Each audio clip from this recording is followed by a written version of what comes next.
Hey, welcome to episode 8 of SpaceX in the News. Today we're going to talk about two things, the Starhopper and the Crew Dragon. Let's get into it.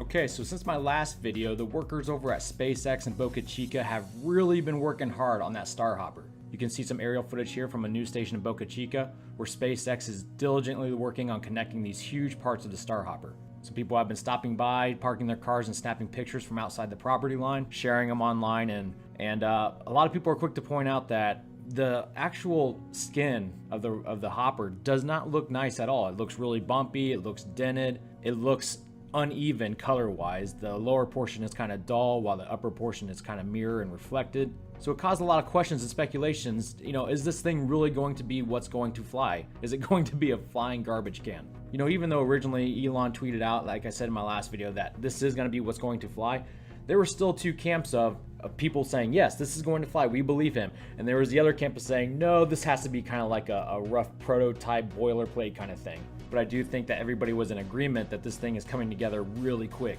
And it seemed only to make things worse when they started adding the 3 engines to the bottom of the hopper. One minute they weren't there and the next minute they were, so a lot of people were like, these can't be actual engines they just quickly installed. You would think this would take some time. Also, I noted on the SpaceX Facebook page that how can these be the newly redesigned Raptor engines when they haven't even been tested yet? So yes, for days and days and days, a lot of back and forth, a lot of confusion going on. What exactly is happening here? Nobody even seemed to know. Not even, the really smart people like Scott Manley knew what was going on exactly. But lo and behold, our savior, Elon Musk, came to Twitter this morning to kind of clarify some things for us. Retweeting a picture of a Starhopper that Cowboy Dan took this morning, confirming that it is in fact the vehicle that's going to be flight tested.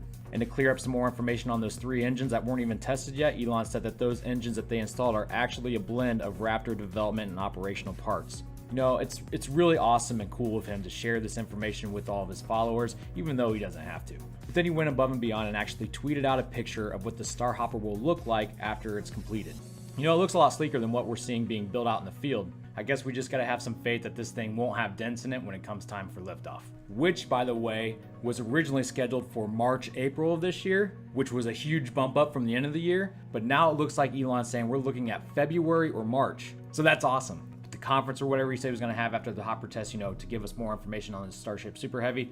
It still looks like that's going to be a few months out, so we're still looking at about April for that time probably. In other news concerning the Crew Dragon, unfortunately it doesn't look like it's going to launch on my birthday. It was supposed to launch January 17th, but because of the government shutdown, it looks like they're going to postpone it a little bit longer. Now we're looking at early February, which it is what it is. SpaceX did release some pretty sweet photos of the Falcon 9 going vertical with Crew Dragon on top. You see that pretty sweet looking walkway they installed on Pad 39A a few months back. So unlike the Dragon that takes supplies to the International Space Station that actually has solar panels deploy out, the Crew Dragon's trunk is actually half covered with these solar panels. So that's pretty cool. So this is a test flight for the Crew Dragon, but it is going to the International Space Station. At least that's the plan. Thank you so much for watching this episode, you guys. When I get more information here in the next few weeks, I'll be sure to post another video. Until that time, God bless you. Stay righteous.